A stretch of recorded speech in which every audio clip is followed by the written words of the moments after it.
frères et sœurs bien-aimés, amis dans le Seigneur, chers visiteurs, paix et grâce de Dieu soit avec chacun de vous. Nous sommes heureux ce matin d'être ici pour étudier la parole de notre Sauveur et Seigneur Jésus-Christ. Alors, on va lire ensemble Genèse 41, 25-36 pour commencer. Genèse 41, 25-36, c'est le texte central de l'étude de ce matin. Je lis pour vous. Joseph dit à Pharaon, « Ce qu'a songé Pharaon est une seule chose. Dieu a fait connaître à Pharaon ce qu'il va faire. Les 7 vaches belles sont 7 années et les 7 épis beaux sont 7 années.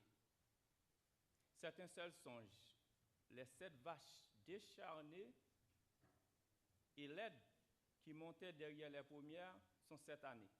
Et les 7 épis vides brûlés par le vent d'Orient seront 7 années de famine. Ainsi, comme je viens de le dire à Pharaon, Dieu a fait connaître à Pharaon ce qu'il va faire. Voici, il y aura 7 années de grande abondance dans tout le pays d'Égypte. 7 années de famine viendront après elles, et l'on oubliera toute cette abondance au pays d'Égypte, et la famine consumera le pays. Cette famine qui suivra sera si forte qu'on ne s'apercevra plus de l'abondance dans le pays. Si Pharaon a vu le songe se répéter une seconde fois, c'est que la chose est arrêtée de la part de Dieu et que Dieu se hâtera de l'exécuter. Maintenant que Pharaon choisisse un homme intelligent et sage et qu'il le mette à la tête du pays d'Égypte, que Pharaon établisse des commissaires sur le pays pour lever 1/5 des récoltes de l'Égypte pendant les 7 années d'abondance, qu'il rassemble tous les produits de ces bonnes années qui vont venir, qu'il fasse sous l'autorité de Pharaon des amas de blé, des approvisionnements dans les villes et qu'ils en aient la garde. Ces provisions seront en réserve pour le pays pour les 7 années de famine qui arriveront dans le pays d'Égypte, afin que le pays ne soit pas consumé par la famine.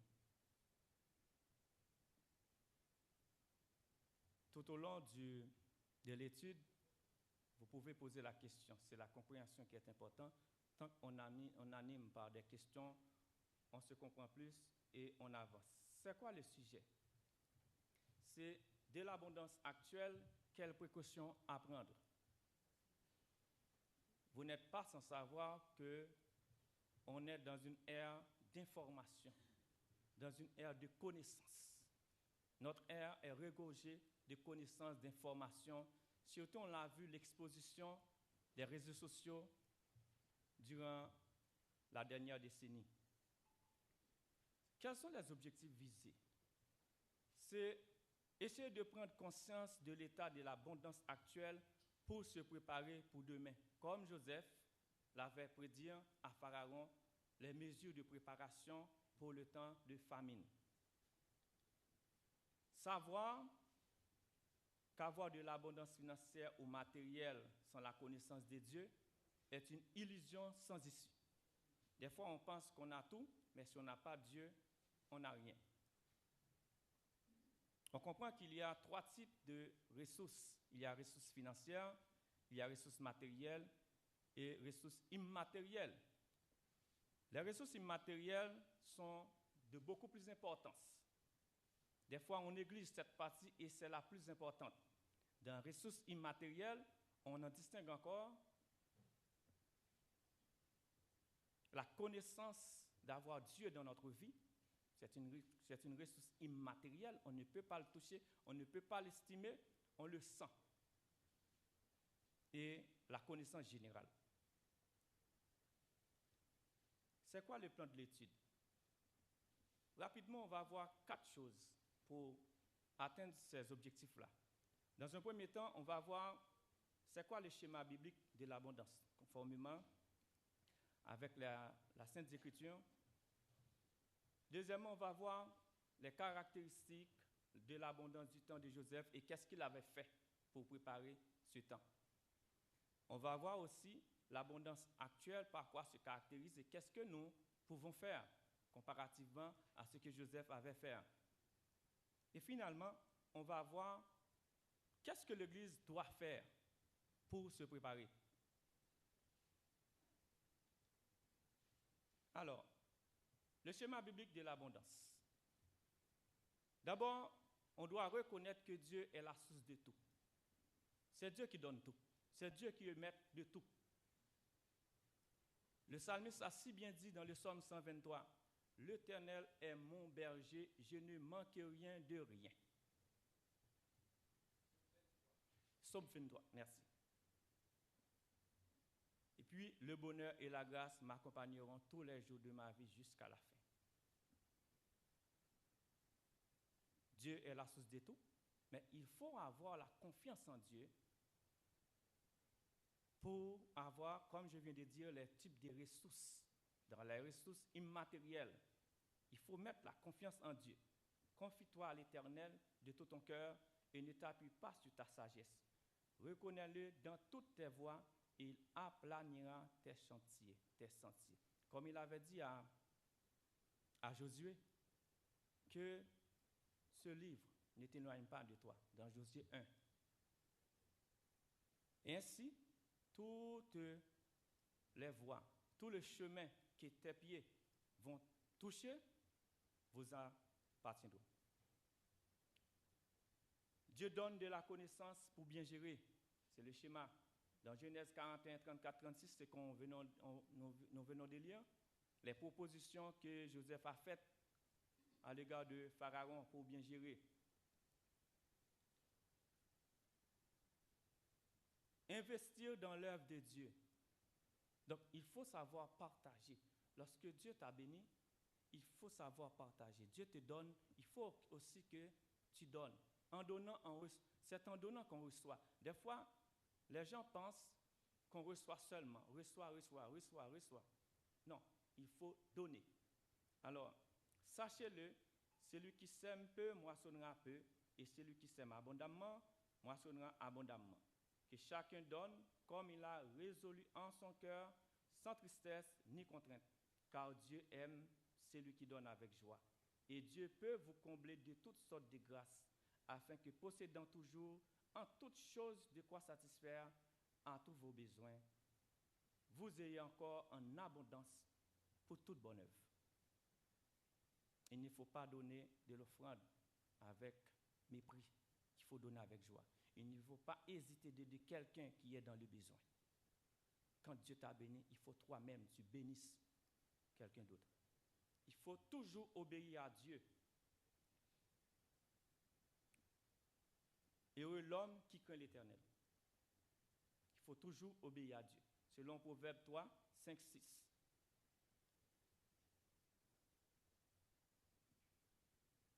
Une chose qui est encore très, très, très importante, c'est qu'il faut se contenter de ce qu'on a et être source de bénédiction pour les autres. Des fois, on prie Dieu, on demande Dieu des choses et les choses arrivent, on a la chose matérielle qu'on a demandée. On a voulu une voiture, on a la voiture et puis on se plaît, ah, cette voiture n'est pas belle. J'aime pas cette voiture. Donc je dois avoir un camion. Oui, c'est bien d'avoir pensé d'avoir un camion, mais il faut d'abord apprendre à apprécier ce que tu as d'abord pour avancer. Dire merci à Dieu du fait qu'il t'a donné la voiture. Il faut être reconnaissant. Alors, 1 Timothée 6, parce que quand tu veux avoir trop de choses en avançant, eh bien, automatiquement, l'argent devient ton maître. Quelqu'un a dit, l'argent est un bon serviteur, mais un mauvais maître. Alors, 1 Timothée 6, 10 a dit, l'amour de l'argent est une racine de tous les maux. Il faut éviter qu'on doit avoir de l'argent à tout prix. Lorsque Dieu t'a béni, il faut toi aussi tu bénisses les autres à travers ce que Dieu t'a béni. Il faut aider les autres. Genèse 12, 1, 3, l'Éternel dit à Abraham, va-t'en de ton pays, de ta patrie, et de la maison de ton père, dans le pays que je te montrerai. Je ferai de toi une grande nation, et je te bénirai. Je rendrai ton nom grand, et tu seras une source de bénédiction. Je bénirai ceux qui te béniront, et je maudirai ceux qui te maudiront. Et toutes les familles de la terre seront bénies en toi. Maintenant, en quoi se caractérise l'abondance du temps de Joseph? Premièrement, l'abondance n'était pas comme ça, fou du jour au lendemain, mais c'était révélé par Dieu. On l'a vu dans Genèse 41, à travers les 2 songes de Pharaon. Cette abondance a été caractérisée par l'agriculture. C'est l'agriculture c'est le secteur primaire qui fournit les biens. Donc, et la période était limitée, c'était 7 ans, prévu pour 7 ans. Il y avait de très fortes productions et il y avait beaucoup de récoltes. Que fait Joseph? Ben, dans la période de l'abondance, Joseph a pu planifier comment récolter, comment stocker, comment faire de l'approvisionnement pour se préparer pour les années de famine. Il a procédé au prélèvement, mais surtout, pendant qu'il fait ça, Joseph craint Dieu. Si tu ne crains pas Dieu, tu ne seras pas intègre. Tu n'auras pas de discipline. Celui qui craint Dieu a de la discipline. Il est intègre dans ce qu'il fait.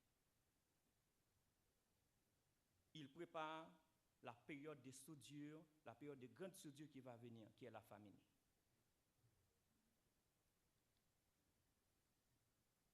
C'était quoi l'objectif de cette période d'abondance? D'abord, reconnaître que Dieu est omniprésent et maître de tout. Tout ce qu'on voit, c'est Dieu qui possède tout. Mais le deuxième grand objectif, c'est de sauver la vie d'un peuple. Vous l'avez vu en Genèse 50, verset 20. Vous aviez médité de me faire du mal. Dieu l'a changé en bien pour accomplir ce qui arrivera aujourd'hui, pour sauver la vie à un peuple nombreux.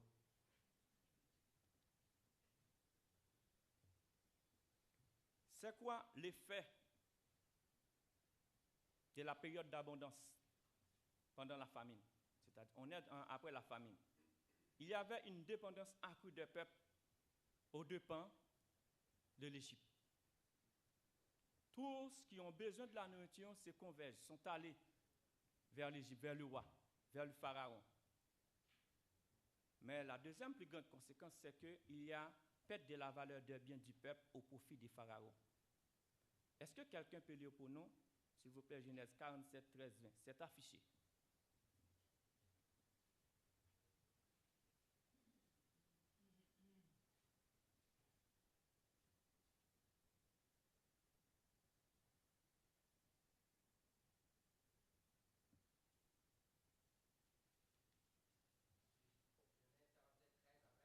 Oui.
Merci, frère Benjamin. Et le pays devint la propriété de Pharaon.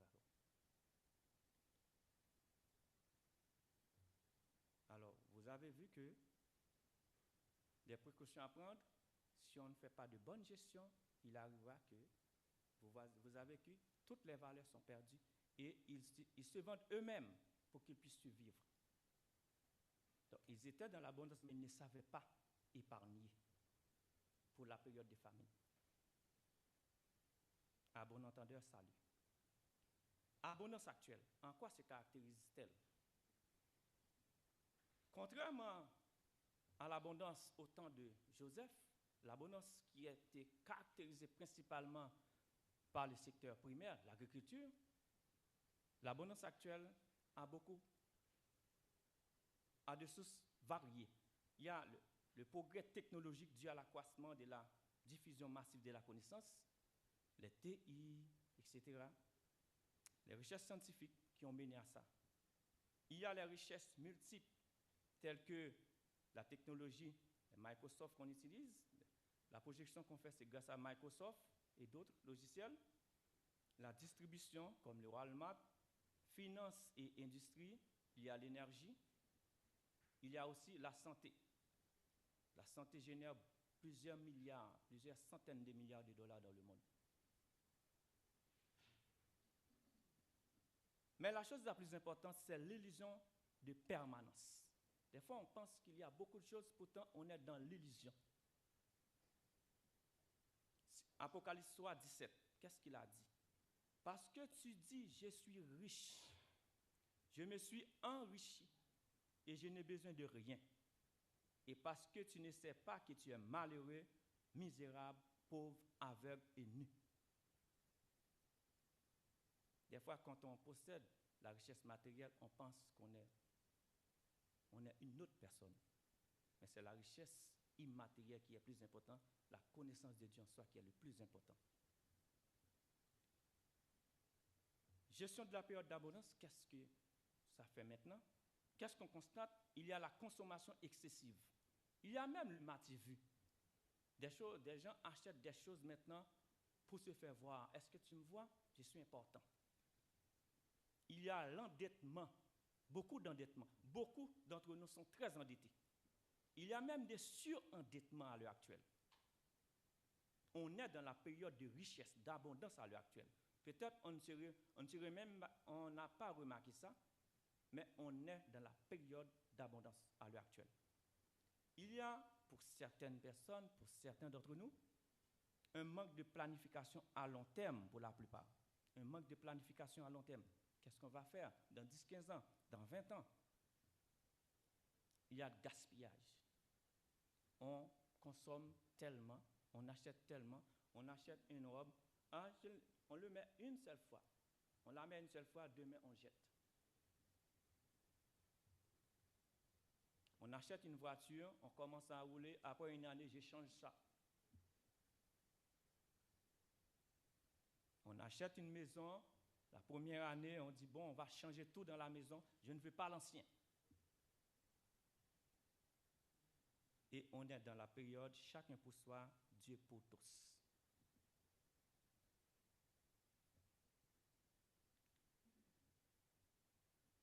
C'est quoi l'objectif de la période d'abondance actuelle? C'est s'assurer du confort. Moi, j'ai beaucoup de biens, ça me permet de m'assurer que je suis à l'aise. Mais des fois, un autre objectif, il y a aussi la personne se sent avoir du pouvoir quand il est riche. Il peut faire, selon lui, il peut faire ce qu'il veut parce qu'il a de l'argent. S'il veut décider d'aller dans la Lune, il part. Mais il y a aussi l'autosuffisant. Une petite recherche rapide sur Google, ça me donne plusieurs, de 2010 à 2025, combien de millions de personnes qui sont des millionnaires. Et le pic commence à partir de 2021.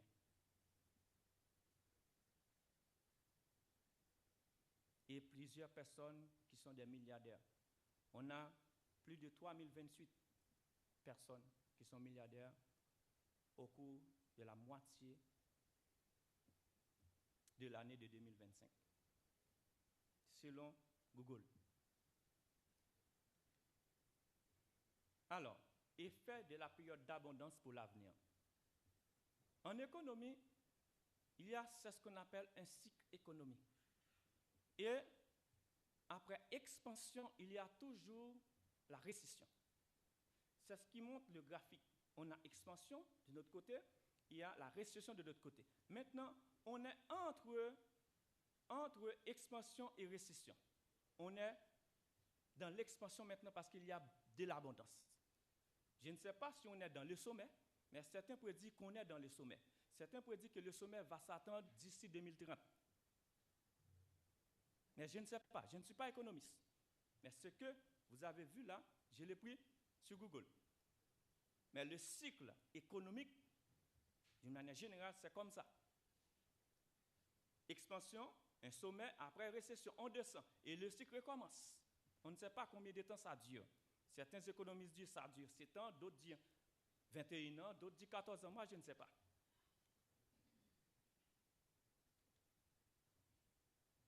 Alors, on a vu qu'après expansion, il y a toujours des récessions. Alors, effet de la période d'abondance, on continue avec ça. Comme au temps de Joseph, il va y avoir de la perte de la valeur des biens au dépend du système. C'est tout à fait normal. Il y a des gens à l'heure actuelle qui dépendent quasiment du gouvernement. Quasiment du gouvernement. Donc, Apocalypse 6, et j'entendis au milieu des 4 êtres vivants une voix qui disait, une mesure de blé pour un denier, et 3 mesures d'orge pour un denier. Mais ne fais pas attention à l'huile au vin. Si tu ne fais pas attention, la maison que tu achètes, la voiture que tu achètes, si tu dis, ah, je travaille, j'ai un bon travail, je profite d'acheter parce que je suis capable de faire le maximum d'argent que possible, mais n'oublie pas, même quand tu travailles pour la fonction publique, en période de récession, il va y avoir coupure des jobs, coupure d'emploi. Et lorsque tu vas perdre ton emploi, tu vas perdre ton camion, tu vas perdre ton auto, tu vas perdre tes immobiliers. Il faut penser à ça. Réduire le gaspillage le maximum qui est possible. Réduire les dépenses au maximum qui est possible. Conséquence encore, dépendance du système si on ne fait pas une bonne gestion de ses biens. C'est très important. Il faut bien gérer ce que Dieu t'a donné. Apocalypse 13, 17.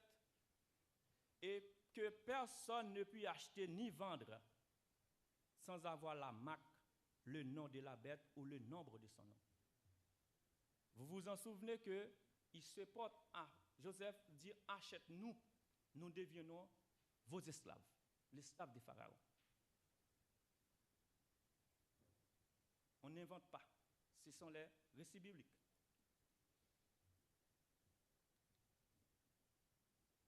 Alors, il faut avoir de la reconnaissance et de la fidélité envers Dieu pour ne pas perdre tout. Si tu es un chrétien, si tu es une chrétienne, si tu conserves ton intégrité, si tu es reconnaissant envers Dieu, cela ne va pas vous arriver. Alors, on ne va pas lire Deutéronome 8, 7, 18. Il est là. Deutéronome, ce qui est important, Deutéronome a dit, souviens-toi lorsque tu es dans la richesse, tu manges. C'est que c'est Dieu qui t'a donné la force, le courage pour faire ça. Et ne dis pas, ne t'ose pas de dire que c'est moi, c'est ma connaissance à moi qui me permet d'avoir ça. Il faut éviter de dire ça.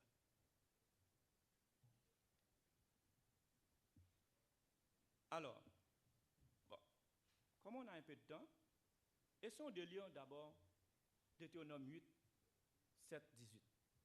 Je vais le lire pour vous. Car l'Éternel, ton Dieu, va te faire entrer dans un bon pays. Pays de cours d'eau, des sources et des lacs qui jaillissent dans les vallées et dans les montagnes. Pays de froment, d'orge, de vignes, de figuiers et de grenadiers. Pays d'oliviers et de miel. Pays où tu mangeras du pain avec abondance, où tu ne manqueras de rien. Pays dont les pierres sont du fer et des montagnes duquel tu tailleras les reins. Lorsque tu mangeras et tu rassasieras, tu béniras l'Éternel. ton Dieu, pour le bon pays qu'il t'a donné. Lorsque tu as de la richesse, tu dois bénir l'Éternel, ton Dieu. Garde-toi d'oublier l'Éternel, ton Dieu, au point de ne pas observer ses commandements, ses ordonnances et ses lois que je te prescris aujourd'hui.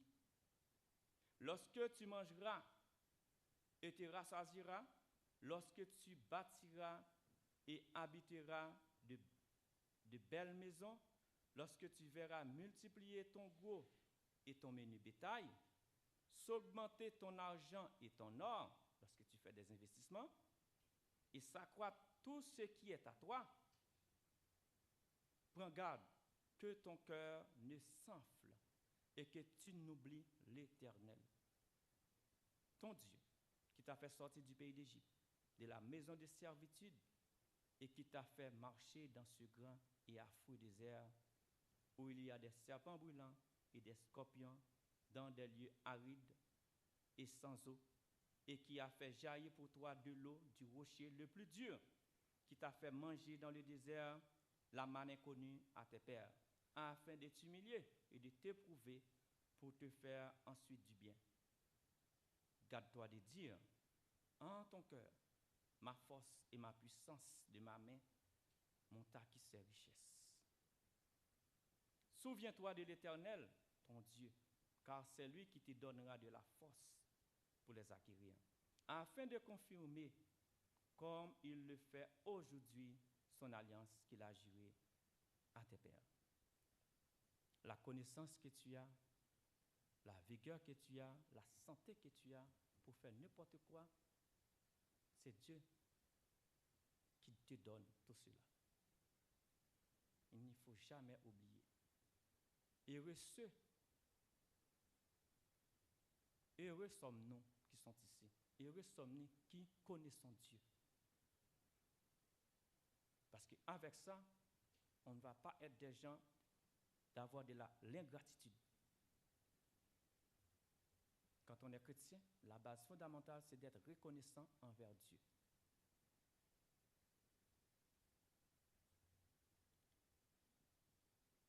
Que doit faire l'Église?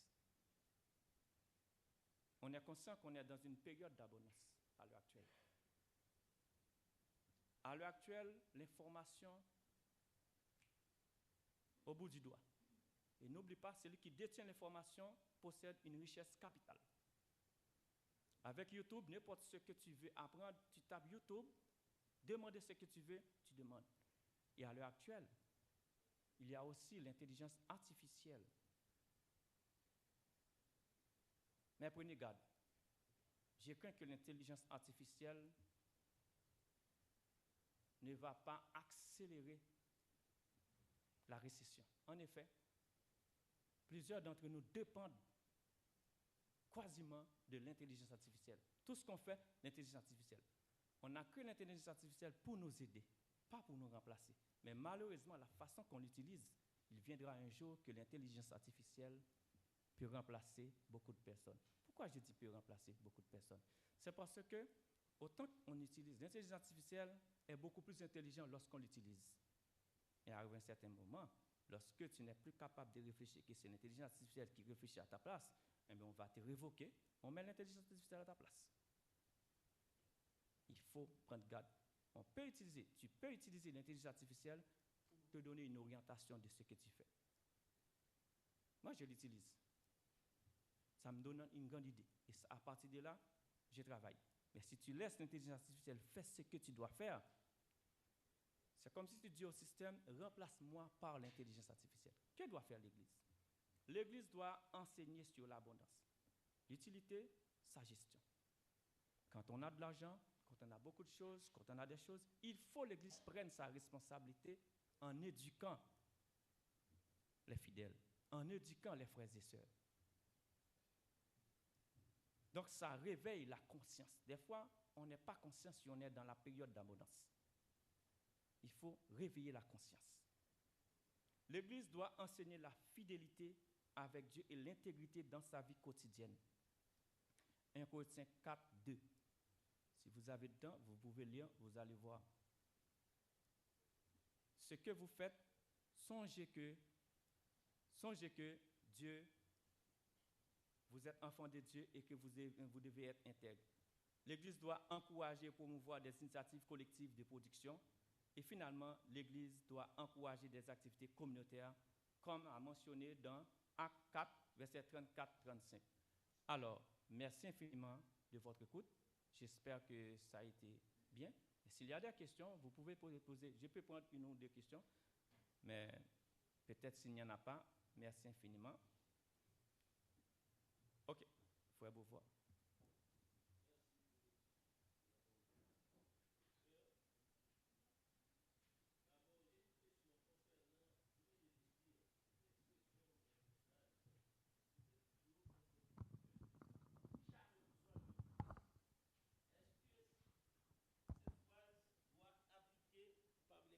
Ou non.